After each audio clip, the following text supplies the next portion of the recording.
ഓം ശ്രീ ഗുരുഭ്യോ നമ. വിദേശത്ത് വെച്ച് അമ്മയോട് ഒരു ഭക്തൻ ചോദിച്ചു, അമ്മ എൻ്റെ പൂർവ്വജന്മം പറയാമോ? പ്രേമപൂർവം ആ മകന്റെ പുറത്തു തട്ടി അമ്മ പറഞ്ഞു, മോനെ, ഇപ്പോഴത്തെ പ്രശ്നമാണ് നീ അറിയേണ്ടതും പരിഹരിക്കേണ്ടതും. ഈ നിമിഷമാണ് പഴയതിനേക്കാൾ പ്രധാനപ്പെട്ടത്. ഈ നിമിഷം ശരിക്കും ഉപയോഗിച്ചാൽ മോന്റെ എല്ലാ ചോദ്യങ്ങൾക്കും പ്രശ്നങ്ങൾക്കും പരിഹാരവുമാവും. പഴയ ജന്മം അറിയുന്നത് അർത്ഥശൂന്യമാണ്. ഇപ്പോൾ തന്നെ നിനക്ക് വലിയ ഭാരം ചുമക്കാനില്ലേ? പഴയ ജന്മം കൂടി അറിഞ്ഞാൽ അത് ഇരട്ടിയാകും. അതുകൊണ്ട് അമ്മ അത് പറയില്ല. മക്കളെ സഹായിക്കാനാണ് അമ്മ വന്നത്, അവരിൽ ഭാരം കൂട്ടാനല്ല. അമ്മയ്ക്ക് മോന്റെ പഴയ കാര്യങ്ങൾ വേണമെങ്കിൽ പറയാൻ സാധിക്കും, പക്ഷേ അമ്മ അത് ചെയ്യില്ല.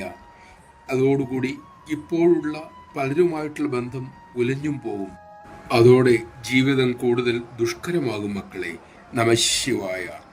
കാലിൽ പറ്റിയ അഴുക്ക് കഴുകിക്കളയുക. ആ അഴുക്കിന്റെ ചരിത്രം തിരക്കിയിട്ട് എന്ത് കാര്യമാണുള്ളത്? ഈ നിമിഷം നന്നായി പ്രയോജനപ്പെടുത്താൻ നമുക്കാകട്ടെ. അതിനായി നമുക്ക് അമ്മോട് പ്രാർത്ഥിക്കാം.